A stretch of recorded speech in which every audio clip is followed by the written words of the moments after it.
La parole est à Monsieur Gérald Darmanin, ministre de l'Intérieur et des Outre-mer.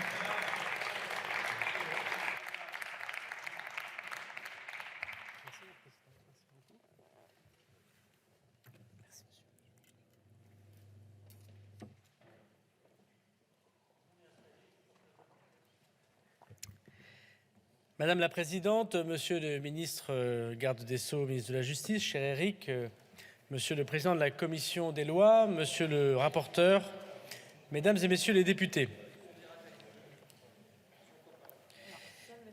À la parole, s'il vous plaît. Permettez-moi de me réjouir de voir le garde des Sceaux devant moi.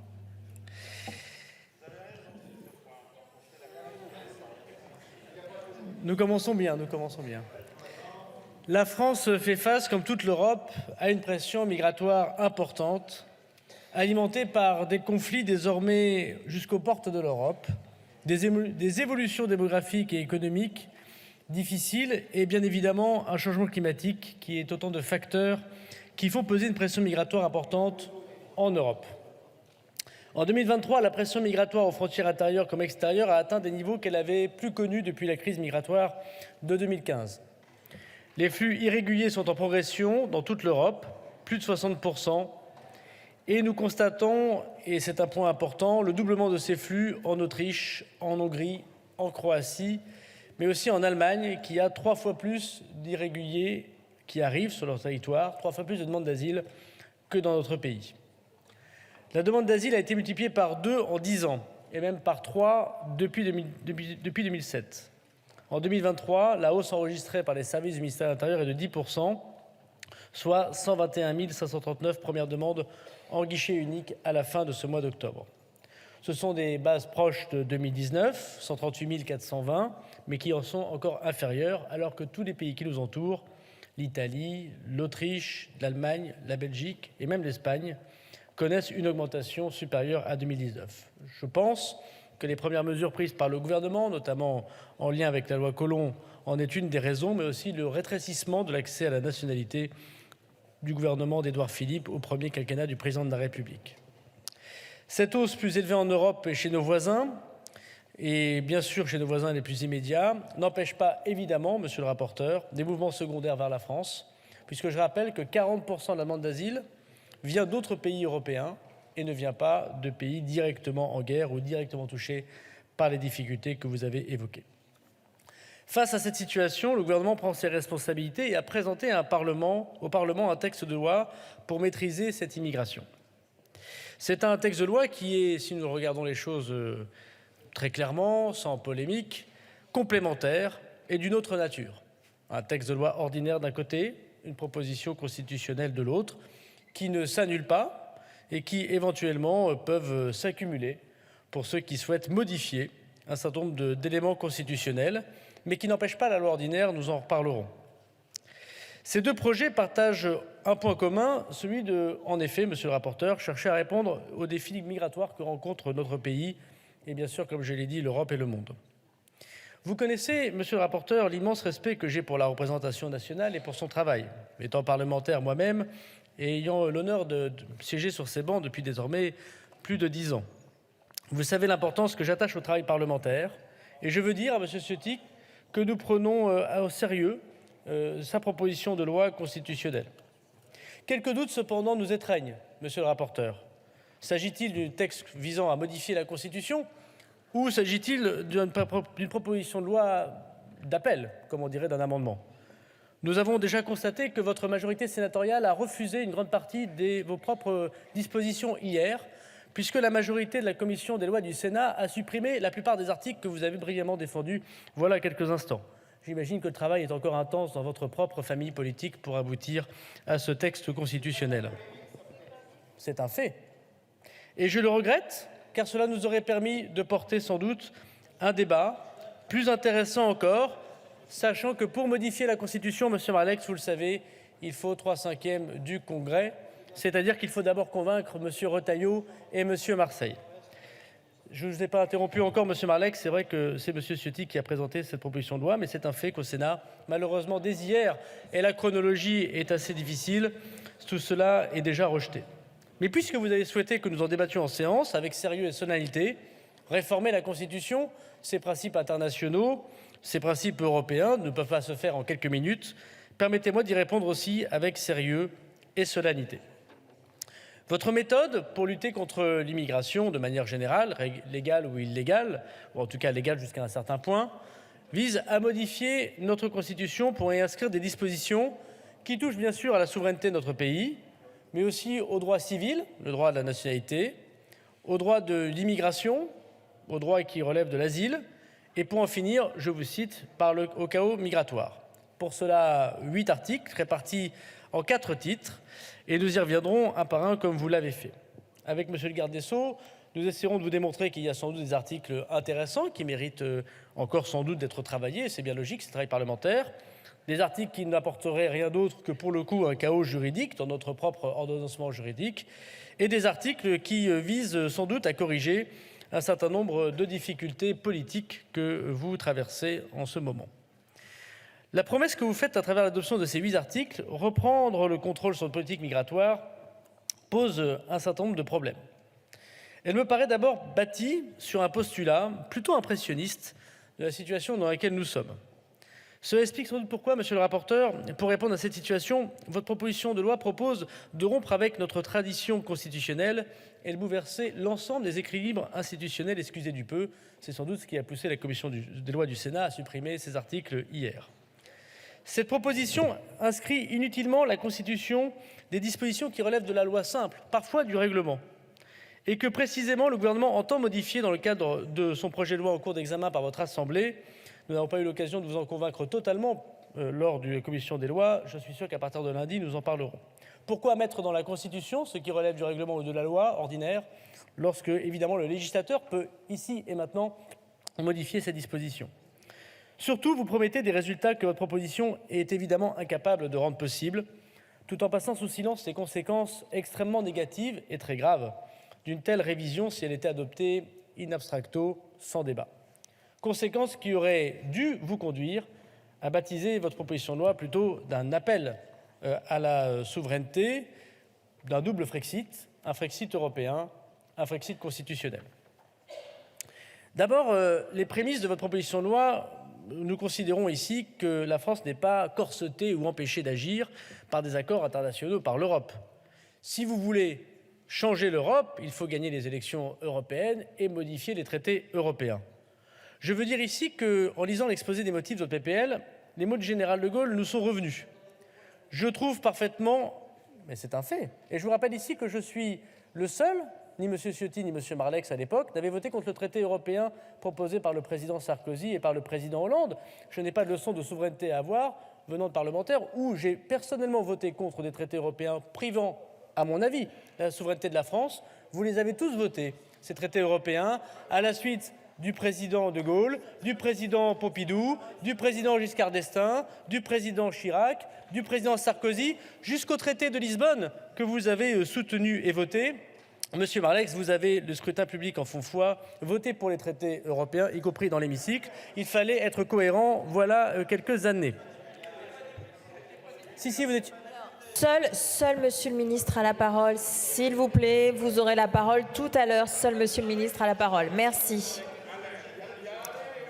Monsieur le président Marlex, seul Monsieur le ministre a la parole, s'il vous plaît. C'est assez difficile, en effet, Madame la Présidente. Mais vous répondrez tout à l'heure, lorsque vous aurez la parole. Pour l'instant, seul le ministre s'exprime, s'il vous plaît. Pointer du doigt l'Europe comme mère de tous nos maux et de nos insuffisances, cela, comme disait le général, n'aboutit à rien et cela ne signifie rien. Alors on disait Europe, Europe, Europe pour des raisons plus béates. On peut dire également que Europe, Europe, Europe pour des raisons plus sceptiques ne font pas avancer les choses.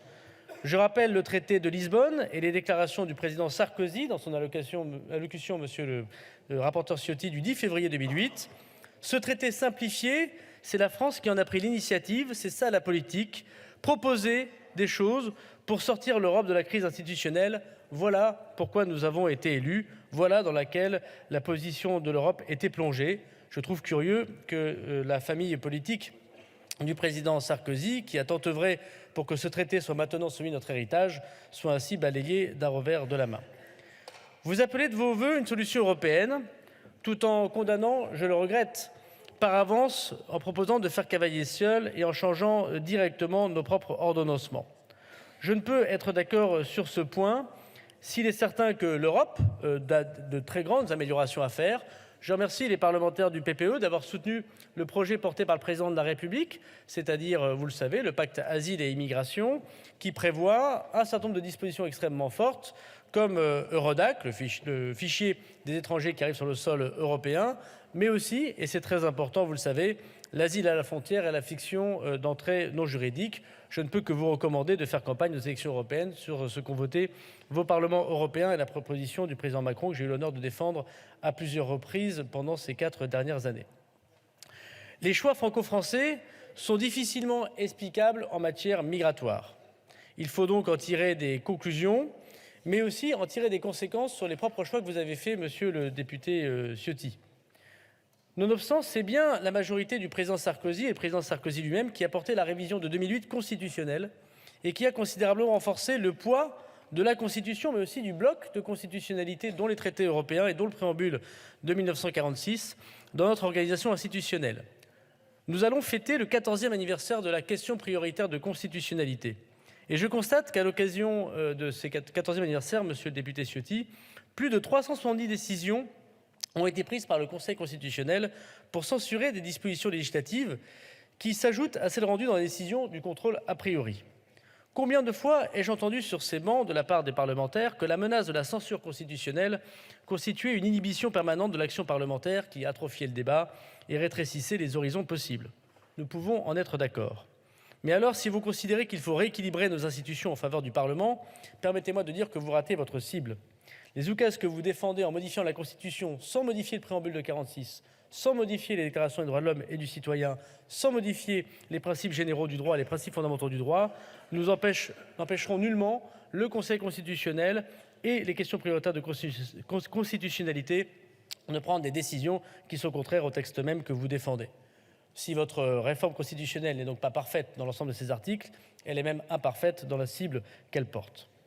En présentant cette PPL, vous proposez d'emprunter un chemin tortueux, reniant une partie de l'esprit institutionnel.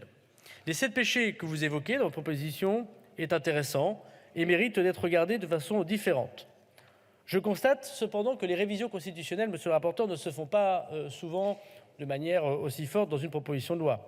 À chaque fois, ça a été le travail long, soit du Parlement et, il faut bien le dire, du comité de sages, le comité Vedel en 1992 ou le comité Balladur en 2007. La mesure des enjeux, qui soulève une modification importante de la Constitution et qu'il ne faut pas balayer d'un revers de la main, renvoie à un travail plus fort. Et notamment, je vous renvoie, vous le savez, et il faudra sans doute y retravailler, par le comité présidé par Mme Veil, demandé par le président Sarkozy, qui avait conclu en 2008 de l'inopportunité de modifier notre préambule constitutionnel en jugeant de principes nouveaux à la fois inutiles et hasardeux. En matière constitutionnelle, la sobriété, vous le savez, est la meilleure conseillère des travaux que nous avons ensemble. En résumé, si vous deviez modifier la politique européenne, il ne faut pas modifier la Constitution, mais pouvoir gagner les élections parlementaires européennes en juin prochain.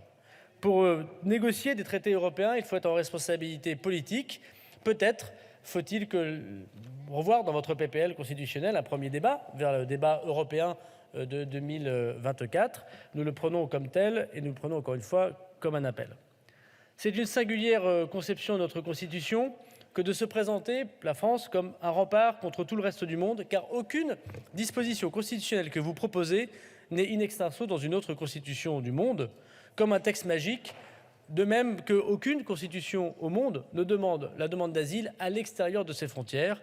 Et je vous rappelle d'ailleurs que si vous modifiez un certain nombre de choses, vous ne modifiez toujours pas, je vous l'ai déjà dit à plusieurs reprises, la Déclaration des droits de l'homme et le préambule de 1946 qui prévoit que toute personne qui demande l'asile peut le faire sur le territoire de la République. Le général de Gaulle, dont vous souhaitez bien sûr vous rappeler de son héritage, et je le comprends fort bien, a par 2 titres au moins souhaité ne pas bouleverser notre équilibre institutionnel, et c'est ce que vous faites malheureusement dans votre texte. D'abord, vous remettez en cause le rôle de l'exécutif à conduire la politique extérieure de la nation. Nous l'avons vu il y a quelques instants.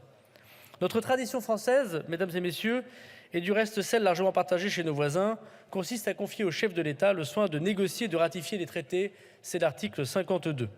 Le Parlement peut approuver ou ratifier des traités de paix, traités de commerce, des traités ou accords relatifs à l'organisation internationale aux finances de l'État.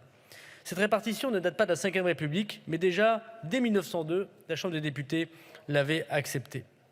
Votre proposition revient à priver le chef de l'État de son pouvoir de négociation internationale. Avouez que ce n'est pas une petite chose. Cette épée de Damoclès qui tombera sur le président de la République et notre politique diplomatique donnera, je crois, de manière imparfaite, en plus, votre action sur le plan migratoire et discréditera durablement la parole de la France et insécurisera le gouvernement dans sa conduite des relations extérieures. Puisque nous parlons de l'ordonnancement institutionnel, il y a un autre pouvoir, mais le garde des Sceaux y reviendra sans doute, dont vous souhaitez modifier le rôle, c'est l'autorité judiciaire. Je ne rentre pas dans ce détail, mais je veux ici dire que vous n'avez pas modifié l'article 16 de la Déclaration des droits de l'homme et du citoyen de votre PPL. Et je voudrais dire très clairement, toute société dans laquelle la garantie des droits n'est pas assurée, ni la séparation des pouvoirs déterminée, n'a point de constitution. Pour modifier, j'espère que vous en avez des amendements, la réforme constitutionnelle, il faut modifier également la Déclaration des droits de l'homme pour pouvoir permettre d'expulser quelqu'un sans qu'il ait accès à un juge tel que vous l'avez décrit. S'agissant de votre proposition d'ouvrir le référendum à toutes les questions de nature législative, je vous rappelle que le président de la République a ouvert cette possibilité. Simplement, contrairement à Gérard Larcher, vous n'êtes pas allé à Saint-Denis en discuter. Je crois que sa porte est toujours ouverte. Il l'a rappelé d'abord dans un premier projet de loi constitutionnelle sous la précédente législature. Sur ce point, nous pouvons nous rapprocher. Le 28 août 2019 au Conseil des ministres. Je ne saurais trop vous recommander, comme le président du Sénat, d'accéder aux discussions que le président de la République a ouvert avec vous pour que nous puissions éventuellement modifier l'article 11 de la Constitution. Les questions que vous posez, monsieur le rapporteur, sur la politique migratoire et donc sur l'identité de la nation sont évidemment légitimes. Beaucoup d'entre elles font l'objet de la loi ordinaire, dont nous parlerons la semaine prochaine, on y reviendra. D'autres, évidemment, posent un certain nombre de questions qui relèvent de notre droit constitutionnel. Votre premier article, le principe selon lequel nul ne peut se prévaloir de son origine ou de sa religion pour se soustraire aux lois de la République et s'exonérer du respect des règles communes, est intéressant. Cependant, permettez-moi de vous dire que le gouvernement a déjà créé le délit de séparatisme que vous avez accompagné, je vous en remercie, qui a créé l'article 433-33-1 du Code pénal et qui montre son efficacité. On aura l'occasion dans le débat de vous donner les premières jurisprudences que portent les tribunaux, toutes conformes à la volonté du législateur. Ce même gouvernement vous propose de voter d'ailleurs l'article 13 du projet de loi immigration qui prévoit demande du Sénat in extenso désormais établie, y compris par la commission des lois de l'Assemblée, la création d'un contrat d'engagement au respect des principes de la République, à souscrire pour tout étranger qui demande un document de séjour et par lequel nous pourrons retirer, parce qu'il se prévaut de ses croyances ou de ses convictions ou des règles communes, le titre de séjour, la carte de résident et procéder à son expulsion. Je rappelle que cette disposition a d'ailleurs été validée par le Conseil d'État. Je ne vois pas quelle est la valeur ajoutée de dire en plus dans la Constitution. En tout cas, qui peut plus, peut le moins. Je suis certain donc que vous voterez l'article 13 et donc le projet de loi proposé par le gouvernement, validé par le Sénat. À cet égard, je me réfère par ailleurs au comité Vedel de 2008, commandé par le président d'alors, dont les réflexions nous paraissent de nature à éclairer nos débats sur d'autres sujets. L'idée d'afficher solennellement au fronton de la République certains principes présente sans doute un attrait réel qu'il faut regarder. Il n'en reste pas moins que cette conviction n'établit pas par elle-même la nécessité d'une révision et le mettre dans la Constitution n'est qu'un effet d'affichage s'il n'est pas traduit dans la loi ordinaire. Finalement, nous faisons œuvre commune et vous trouvez donc tout l'intérêt de la loi proposée par le gouvernement. Je vous en remercie.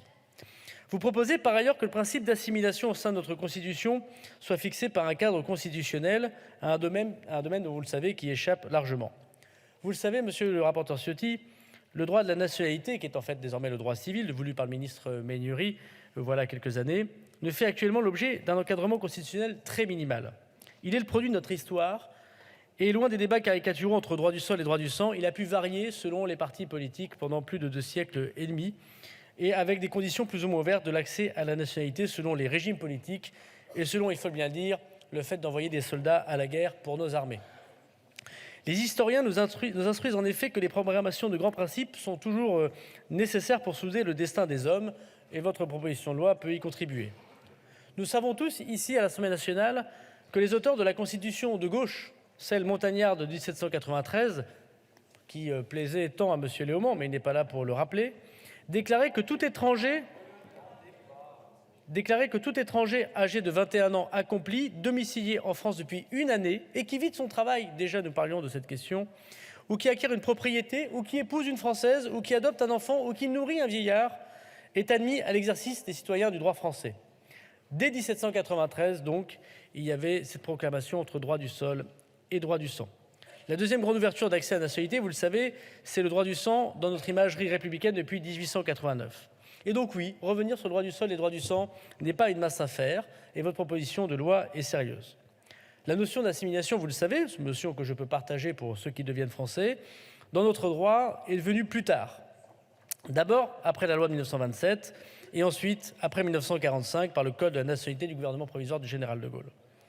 Dès lors, on peut s'étonner que vous souhaitiez figer dans le droit la notion même de constitutionnalité de l'assimilation, alors que sa plasticité permet, par la loi ordinaire, d'être changée. Et nul doute que le Conseil constitutionnel l'a accompagné. Vous-même, d'ailleurs, que vous avez parlé de Mayotte, voilà quelques instants, vous avez vous-même avoué que le droit constitutionnel n'a jamais censuré les dispositions particulières sur le droit du sol et le droit du sol à Mayotte, puisqu'ils ont accepté la dernière réforme constitutionnelle, de loi ordinaire proposée, qui prévoit que le droit du sol est modifié à Mayotte, puisqu'il faut désormais un des deux parents français ou régulier qui est là depuis plus de 3 mois sur le territoire national. Nous en tirons la conclusion, comme vous, que le droit ordinaire peut être changé partout sur le territoire de la République. C'est donc un projet de loi ordinaire que vous auriez dû présenter et non une réforme constitutionnelle. La preuve du pudding étant qu'il se mange, le Sénat et la commission des lois du Sénat et la commission des lois de l'Assemblée nationale récemment, sur proposition de Mme Youssoufa et de M. Kamardine, ont changé, sans que ce soit irrecevable, l'article 45, Monsieur le Président de la commission des lois, le droit du sol et du sang de façon historique à Mayotte. J'espère que vous voterez là aussi ce texte pour pouvoir accompagner ce droit de loi ordinaire. Point besoin de changer la Constitution sur ce point. Aucune jurisprudence constitutionnelle ne le dit. Vous nous proposez d'instaurer des quotas limitatifs pour délivrer des titres de séjour et des visas. Sans l'écarter, personnellement, monsieur le rapporteur, permettez-moi de nous poser la question de l'efficacité d'une mesure qui mérite sans doute d'être écrite, ou en tout cas avec vous, de pouvoir être accompagnée dans la mesure même où elle pose, vous le savez, un certain nombre de questions, comme l'avait écrit Pierre Mazeaud, qui avait remis en 2008 à la demande, là encore, du président Sarkozy, le rapport que chacun d'entre eux et d'entre vous connaît, au motif que les motifs juridiques ne limitent pas le sujet politique, bien évidemment. Chaque fois que l'idée de quota migratoire est avancée, elle s'appuie d'abord dans tous les pays du monde, monsieur le rapporteur, vous le savez, pas un contre-exemple dans aucune constitution, même les moins démocratiques, s'appuie sur la comparaison avec d'autres pays, en particulier le Canada, que les républicains citent souvent, pays qui a fait de la définition de quotas le principe clé de sa politique migratoire. Il faut cependant ici rappeler complètement la vérité. Le Canada, les quotas ne sont pas faits pour être limités, mais des objectifs d'immigration à atteindre, 500 000 nouveaux immigrés cette année au Canada, demandés par le Parlement canadien. Est-ce là la demande des Républicains de vouloir fixer un objectif d'augmentation de quotas migratoires? J'imagine que ce n'est pas le cas, mais quand vous prenez l'exemple du Canada, ça nous inquiète un peu, ce laxisme migratoire qui semble vous caractériser. D'ailleurs, je constate que le Rassemblement national évoque la lutte contre les quotas migratoires depuis le début. C'est toujours exprimé contre les quotas migratoires. Il semble donc que le quota migratoire inscrit dans la Constitution ne semble pas l'apanage de ceux qui veulent lutter fortement contre l'immigration illégale, puisque l'immigration illégale ne rentrerait pas, évidemment, dans ce quota. Il est tout à fait vrai, sur ce point, monsieur le rapporteur, et le débat de la commission des lois l'a montré, qu'il faut modifier la Constitution pour atteindre ces quotas migratoires. Faut-il des quotas migratoires qui échapperaient, évidemment, aux demandeurs d'asile, mais aussi à l'immigration familiale, puisque je constate dans votre écriture que, pour le moins, elle est ambiguë. En tout cas, le débat, nous en parlerons dans quelques instants. C'est une question intéressante. Et que ferions-nous si nous décidions, par exemple, que nous accueillions 100 000 personnes par an? Imaginons que ce soit un chiffre que je mets là et que je pose là pour le débat. Que faisons-nous du 101e? Je comprends dans votre démonstration que vous dites ce sera l'année prochaine. Sans doute faut-il écrire davantage, préciser davantage votre texte. Ce sera l'objet, j'imagine, du débat parlementaire qui va suivre pour pouvoir y arriver. Je pense que nous sommes d'accord sur un point. Nos concitoyens ont le droit de savoir qui et combien de nouveaux arrivants nous allons accueillir dans notre pays. C'est la raison pour laquelle je me réjouis que la commission des lois du Sénat et de l'Assemblée travaillent ensemble dans ce texte de loi. Je rappelle que ce sont parmi les articles premiers voulus par le Sénat que nous avons conservés. La raison pour laquelle la commission rend un apport important avec les objectifs chiffrés pluriannuels d'immigration ou les quotas migratoires. Le mot, évidemment, peut encore être corrigé, je le sais, dans les débats parlementaires. Point besoin de modifier la Constitution si ces quotas ou ces objectifs ne sont pas prescriptifs. S'ils le sont, vous avez parfaitement raison, il faut modifier cette Constitution. Et je constate, là encore une fois, qu'il n'y a pas d'unanimité, ni dans vos rangs, ni dans ceux qui voudraient lutter contre l'immigration de manière extrêmement forte. Nous sommes ouverts à cette discussion, et nous l'avons déjà dit. En France, comme dans le reste du monde, l'immigration a augmenté plus rapidement au cours des 20 dernières années. La proportion d'immigrés, vous l'avez dit, augmente. Et parmi les 6 à 7 millions d'habitants, il faut rappeler que 2,5 millions de nos compatriotes sont ceux qui ont acquis la nationalité par mariage ou évidemment par naturalisation. Mais il y a aussi 2 millions de Français de citoyens européens, qui viennent s'installer librement dans notre pays, qui ne peuvent évidemment pas partie de vos quotas migratoires. Les quotas migratoires sont une question intéressante. Elles excluent donc cependant les demandeurs d'asile, tous ceux qui sont de l'Union européenne voudraient s'inscrire dans notre pays, tous ceux qui relèveraient de l'immigration familiale ou la réunification familiale, et poseraient évidemment des questions d'application. Il nous convient donc sans doute d'y travailler un petit peu plus pour pouvoir modifier aussi fortement notre Constitution. Surtout, monsieur le rapporteur Ciotti, et sans doute est-ce là le point de désaccord profond que vous avez avec le Sénat, puisque c'est celui qu'en premier les sénateurs ont supprimé hier, vous avez une idée de bouclier constitutionnel qui est finalement le point le plus important de votre texte de loi. Votre bouclier constitutionnel pose une question juridique extrêmement complexe qui, à notre avis, plongerait la France dans un chaos juridictionnel et aussi politique. Nous avons des exemples, et notamment l'exemple polonais. J'y reviendrai. En vous lisant, monsieur Ciotti, je ne peux m'empêcher que vous le savez parfaitement. Et je ne peux m'empêcher que vous qui connaissez bien ces sujets, vous qui, depuis longtemps, sans faire injure à vos compétences de juriste, connaissez et travaillez sur ce point, vous qui avez dénoncé les lois d'immigration que vous avez parfois apportées, vous les avez vous-même ici dénoncées, mais je rappelle que par plusieurs reprises, vous en avez été soit l'investigateur, soit le rapporteur, ou en tout cas l'orateur. Vous et ceux qui vous aident juridiquement savent très bien que ce bouclier constitutionnel ne tient pas. Il me paraît cette fois indispensable de pouvoir expliciter les portées réelles de l'article 3 qui est la pierre majeure de votre proposition de loi. Notre système juridique, que je rappelais précédemment, implique que le droit international et singulièrement le droit européen prime sur notre droit national puisque nous l'avons nous-mêmes voulu. Le Parlement l'a toujours voté, le peuple français toujours lorsqu'on lui a posé la question, sauf évidemment sur la Constitution européenne présidée par Giscard d'Estaing, lorsqu'on lui a posé la question. Lorsqu'on lui a posé la question, Maastricht a été voté, ça c'est certain, et tous les présidents de votre famille politique, M. Pompidou, M. De Gaulle, M. Giscard d'Estaing, M. Chirac et M. Sarkozy, se sont toujours inscrits en faux dans ce que vous proposez, et jusqu'à votre dernière candidate à l'élection présidentielle, Mme Pécresse, qui a dit qu'elle ne reviendrait sur aucun des traités européens négociés par ses prédécesseurs, notamment le traité de Lisbonne.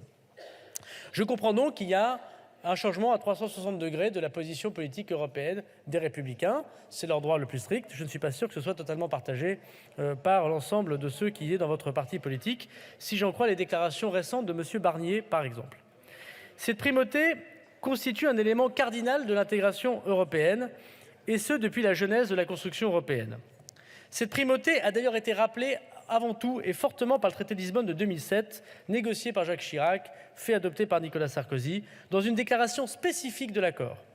Dans ce contexte, et logiquement, on peut le regretter, mais c'est un fait qui est la conséquence de tout ce point, la Cour de Luxembourg a jugé qu'une règle de droit interne qui obligerait à une juridiction nationale soit à se saisir en priorité sa Cour constitutionnelle, soit à suivre la position juridique de cette dernière, ne saurait empêcher le renvoi devant la Cour de justice pour une demande, qu'elle soit la question prioritaire de constitutionnalité ou que ce soit celle des juges européens. En un mot, nos juges nationaux ont pleinement intégré le rôle qui était le leur, c'est-à-dire être les gardiens de la conventionnalité des dispositions nationales, qu'elles soient législatives ou réglementaires, et vous le savez bien, constitutionnelles. Dans ce contexte, un exemple est intéressant, M. Ciotti, c'est la Pologne. La Pologne a fait ni plus ni moins ce que vous nous proposez. La proposition de M. Ciotti revient à créer un nouveau endossement juridictionnel, puisqu'un même juge sera soumis à des injonctions parfaitement contradictoires et incompatibles, exigeant dans le même temps de lui qu'il écarte le droit européen au profit de la loi constitutionnelle et de la loi nationale, puisqu'il faudra une loi nationale pour appliquer la loi constitutionnelle, de faire primer le droit constitutionnel sur le droit conventionnel, alors que par ailleurs, les traités européens, dans la même constitution, que vous ne dénoncez pas, demandent de faire appliquer le droit européen sur le droit national. Sans aucun doute, il y aura parmi les esprits savants du Conseil d'État et de la Cour de cassation bien de la schizophrénie pour appliquer la proposition de loi constitutionnelle d'Éric Ciotti. Et n'allez pas penser que cette crise constituera simplement un énième épisode du dialogue entre juges, simplement plus rugueux, elle se tranchera en crise politique. Il suffit pour s'en convaincre donc de l'exemple polonais. Je me permets devant vous de vous rappeler les épisodes de la crise polonaise qui s'est terminée par une défaite en race campagne du gouvernement qui l'a proposée. Simplement pour que votre Assemblée prenne conscience des prochaines étapes inéluctables si nous adoptions votre proposition de loi. Dans un contexte de détérioration continue de l'état de droit et de la réforme de l'autorité judiciaire, le tribunal constitutionnel polonais a déclaré contraire à sa constitution, avec une modification constitutionnelle, les jugements rendus par la même CJUE et qui exigent la suspension des activités de la chambre disciplinaire de la Cour suprême polonaise. Pourquoi ? Parce que le gouvernement conservateur, au minimum polonais, a souhaité modifier la Constitution pour qu'il s'impose sur le droit européen sans sortir de l'Union européenne. Mais la proposition de loi de M. Ciotti, notamment sur l'article 3, est tout à fait valable, mais il faut sortir de l'Europe. Et il faut donc l'avouer. De ce point de vue, il faut avouer que Mme Le Pen, est plus cohérente sur ce point précis de l'article 3. J'en conviens donc, nous convenons donc, puisque ça s'est terminé, vous le savez bien, à un pays polonais qui a dû, en race campagne, reculer devant les injonctions européennes, que non seulement le peuple souverain polonais s'est vu trompé par ses représentants politiques, mais que les règles européennes se sont imposées in fine aux Polonais. Et vous l'avez vu, une crise politique majeure non seulement s'est créée avec l'Union européenne, mais au sein de la Pologne elle-même, comme la récente élection l'a montré. Le gouvernement pyromane conservateur polonais a finalement renoncé à son programme constitutionnel, a été nettement battu et a provoqué des fractures très profondes dans le fonctionnement de ses institutions, de la justice et de l'administration. Tout ça pour ça. Avec le bouclier constitutionnel, M. Ciotti, vous avez donc vu, et nous le savons bien, que ce sujet ne peut pas être retenu de façon sérieuse dans notre texte constitutionnel sans sortir des traités européens, d'où le Frexit que nous évoquons. C'est ce qu'a retenu la commission des lois du Sénat, et sur ce point, nous ne pouvons vous suivre. Le bouclier constitutionnel, examinons maintenant après l'article 7, qui prévoit l'expulsion systématique de certains étrangers délinquants. De ce point de vue, je suis assez étonné, monsieur le rapporteur.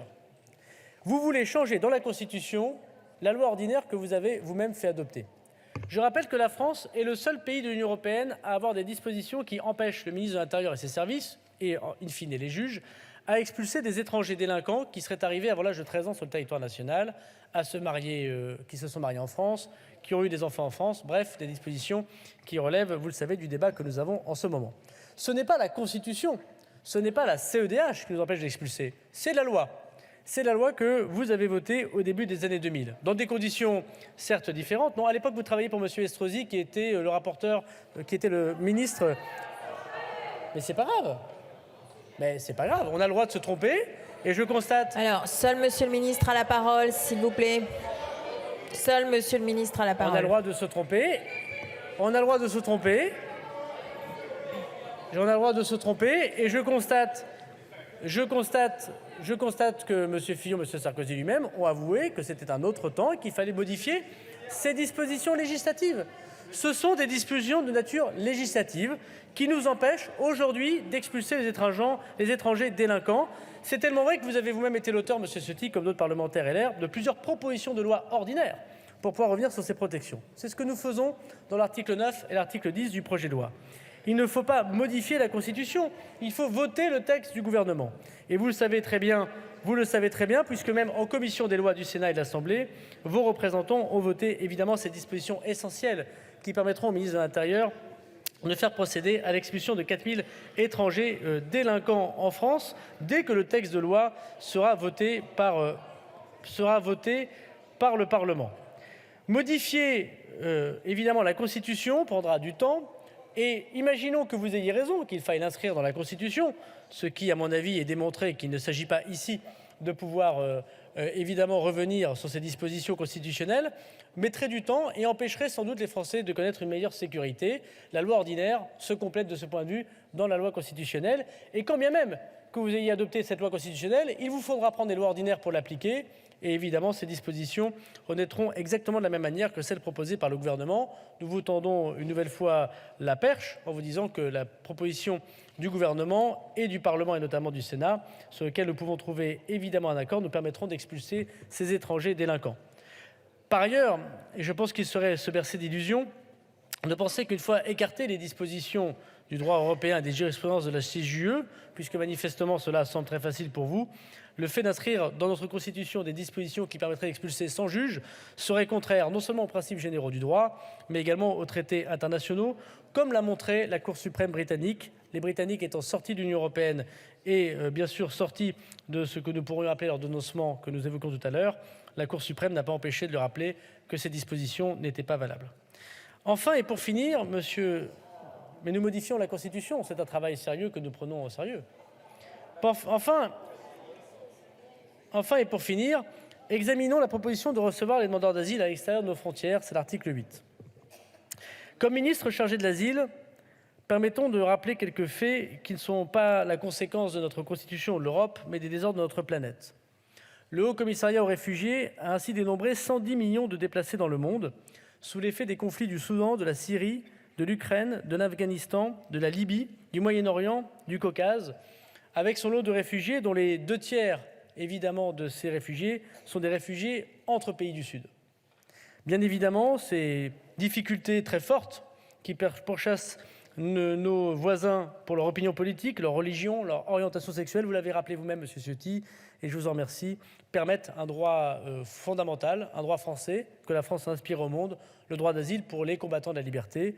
Et évidemment, ces combattants de la liberté ne doivent être confondus avec ceux qui détournent le droit d'asile pour immigrer irrégulièrement sur notre territoire.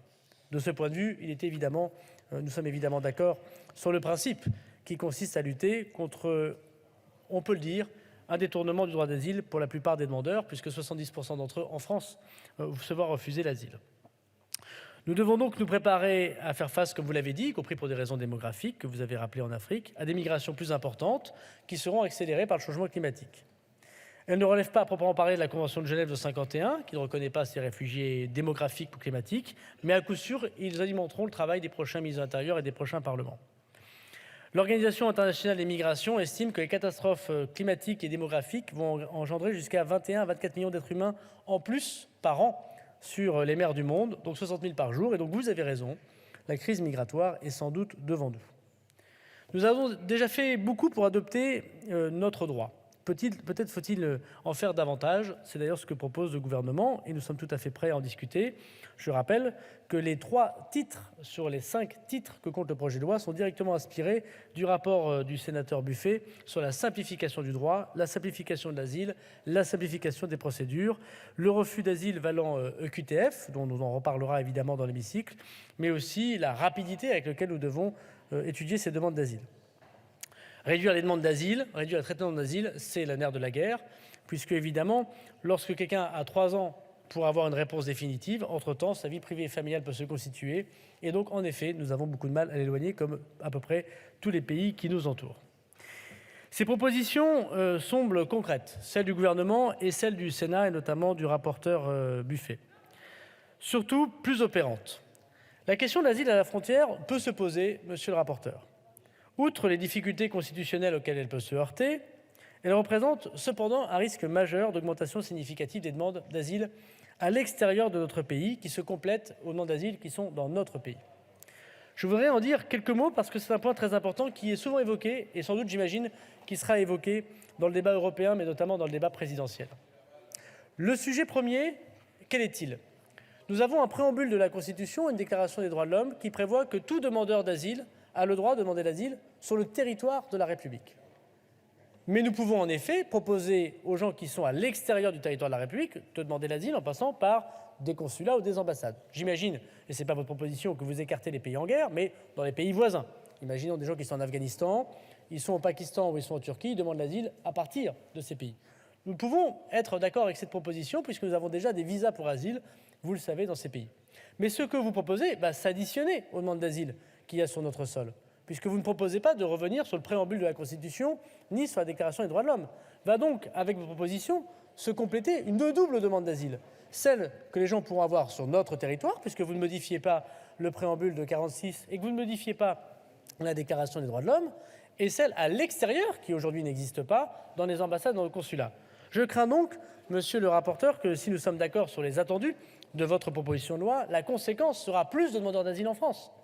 Et aucun pays au monde ne l'a organisé, puisque les deux seuls qui ont essayé de l'organiser, le Danemark et l'Union britannique, si j'ose dire, ne l'ont pas appliqué. Je rappelle que le sujet danois et le sujet britannique est un petit peu différent. Si on prend les demandeurs d'asile qui sont sur notre sol, on les envoie dans un pays tiers pour qu'on puisse étudier leur demande d'asile.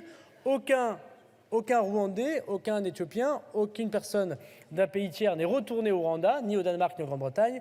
Et je ne parle pas de ce qui se passe en ce moment en Grande-Bretagne, où on voit que les démissions un par un des ministres qui se sont engagés sur ce point démontrent bien sûr que l'inanité de cette proposition.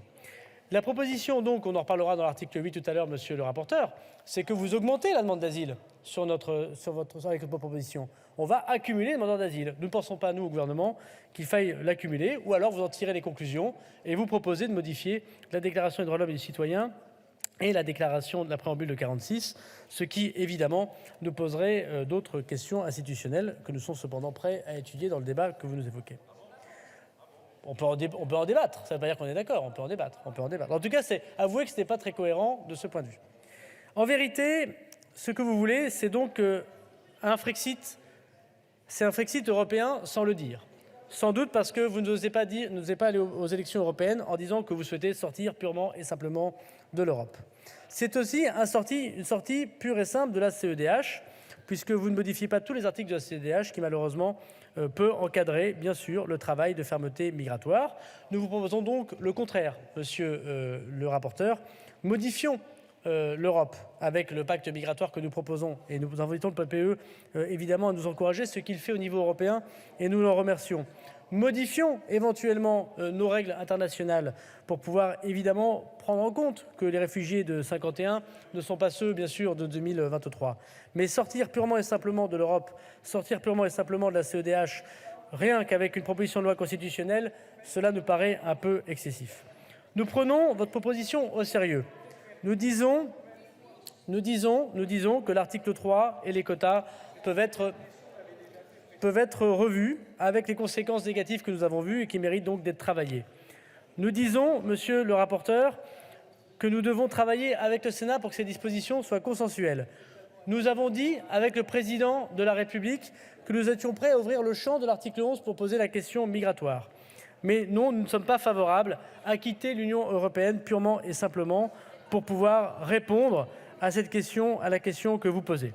Nous ne sommes pas non plus favorables, monsieur le rapporteur, à augmenter le nombre de possibilités de demande d'asile sur le territoire de la République par l'article 8, sauf à le modifier, comme on l'a dit, de fond en comble. Je vous rappelle qu'en avril 2022, le gouvernement de M. Boris Johnson avait signé donc un partenariat migratoire et de développement économique qui prévoyait le changement important dans la politique migratoire. Il n'y a jamais eu autant d'immigrés irréguliers en Grande-Bretagne que depuis la sortie de l'Union européenne. Cette idée devrait donc être la solution, mais l'échec du système polonais, l'échec du système britannique de faire face à l'augmentation de l'immigration devrait pousser un grand parti du gouvernement comme le vôtre à poser la question sans doute différemment. Que faut-il retenir de ces échecs, si ce n'est que le « en même temps » que vous proposez, à la fois de s'affranchir de la CEDH tout en restant dedans, de sortir de l'Union européenne tout en restant dedans, ne paraît pas extrêmement efficace. Nous vous invitons à travailler sur une réforme constitutionnelle comme l'a fait le président de la République. Nous vous invitons à travailler le projet de loi que nous avons proposé.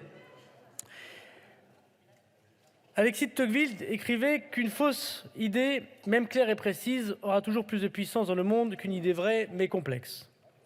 C'est vrai que face à la complexité du réel, nous avons sans cesse le choix entre la voie raisonnable, qui n'exclut nullement la fermeté, nullement l'ambition, nullement l'efficacité, mais qui permet d'être un parti de gouvernement, et la voie hasardeuse où sont allés les Polonais, où sont allés nos amis britanniques. C'est donc l'abîme qui nous guette en modifiant sans réfléchir à birato un certain nombre de dispositions constitutionnelles. Si vous voulez convaincre l'hémicycle et le gouvernement de suivre dans cette voie, travaillons ensemble, monsieur le rapporteur. Allez rencontrer le président de la République pour modifier la Constitution, comme le fait le président Larcher, dont je salue le sens des responsabilités. La présentation des modifications législatives que nous proposons sont largement consensuelles et, vous le savez bien, très largement inspirées de ce que fait le Sénat. Bref, un paquet clé en main qui mériterait, sans nul doute, à tous ceux qui sont membres des partis de gouvernement d'écarter les questions qui semblent être seulement des questions que peuvent avoir les réflexions démagogiques. Une proposition de loi d'appel, donc, que nous prenons comme telle et que nous travaillerons sérieusement, monsieur le rapporteur. Nous pouvons travailler ensemble. Et puisque vous l'avez évoqué, ce texte de loi, et j'en terminerai par là, mais, mesdames et messieurs les députés, M. Ciotti a dit lui-même que 2 membres du gouvernement ont été mobilisés pour travailler votre texte. Qu'auriez-vous dit si nous n'étions pas là? Vous auriez réclamé à hue et à cri notre présence. Nous modifions 8 articles de la Constitution, tous les traités européens négociés depuis 1945-58, tous les engagements européens et internationaux de la France permettaient que ça vale 45 minutes de discussion générale. Nous avons autant de temps qu'il nous faut pour en parler, bien évidemment. Et si vous avez voulu que la proposition de loi constitutionnelle soit complètement adoptée, vous l'aurez mis en premier point de l'ordre du jour, ce que vous n'avez pas fait. Donc acceptez quelques instants que nous discutions sérieusement de la proposition de loi du député Ciotti. Le texte de loi que présente la commission des lois de l'Assemblée nationale, vous le savez, conforme à l'intérêt général, ne retire pas les dispositions de votre texte constitutionnel. L'examen de français pour avoir un titre de séjour, ce n'est pas constitutionnel, c'est la loi ordinaire. J'espère que vous le voterez. La lutte contre les délinquants étrangers à expulser, la loi ordinaire qui a été modifiée en 2000, c'est la loi ordinaire. J'espère que vous le voterez. Les cartes de résident, les cartes de séjour qui seront tirées en cas de non-adhésion aux valeurs de la République, c'est la loi ordinaire. J'espère que vous le voterez. Les moyens des policiers aux frontières de notre pays pour pouvoir faire comme les douaniers ce travail d'inspection, c'est la loi ordinaire. J'espère que vous le voterez. La coercition pour obtenir les prises d'empreintes pour les étrangers irréguliers, que vous n'avez jamais fait, c'est la loi ordinaire. J'espère que vous le voterez. Les dispositions pour Mayotte qui revient sur le droit du sol et le droit du sang, qui permet de lutter contre les difficultés que nos amis mahorais et les propres amendements de M. Kamardine, c'est la loi ordinaire. J'espère que vous les voterez. Le délit transformé en crime pour les passeurs de 5 ans à 20 ans, c'est la loi ordinaire proposée par le garde des Sceaux. J'espère que vous le voterez. La lutte contre l'immigration irrégulière en mettant fin la création de statut d'entrepreneur par des personnes irrégulières, c'est la loi ordinaire. J'espère que vous le voterez. La dureté contre les employeurs qui embauchent des étrangers irréguliers, Monsieur Ciotti, et qui créent une filière d'immigration illégale, c'est la loi ordinaire. J'espère que vous le voterez. La restriction du regroupement familial proposée par le Sénat, c'est la loi ordinaire. J'espère que vous le voterez. Les modifications qui permettent aux employeurs d'embaucher de manière moins efficace des personnes irrégulières parce qu'elles vont devoir avoir des contrats de français pendant leurs heures de travail, c'est la loi ordinaire. J'espère que vous le voterez. J'espère que vous voterez, monsieur le député Ciotti, tout ce qui est conforme à l'intérêt général, tout ce qui permettra que sans la Constitution, nous ayons effectivement à protéger les Français. J'espère que vous voterez, monsieur Ciotti, le projet de loi ordinaire. J'espère que cette proposition de loi constitutionnelle sera étudiée sérieusement. Et il y aura donc en effet, dans ces cas-là, une alliance avec LFI, si vous ne la votez pas. Je le constate. Discuter de la Constitution, c'est effectivement quelque chose d'important. Nous y sommes ouverts. Nous pensons qu'il faut le faire de manière encore plus consensuelle avec le Sénat. Vous nous demandez souvent de pouvoir adopter ce qu'a adopté la Commission des lois du Sénat. J'ai constaté hier que la Commission des lois du Sénat ne vous a pas soutenu dans la proposition de loi constitutionnelle. Merci, monsieur le ministre.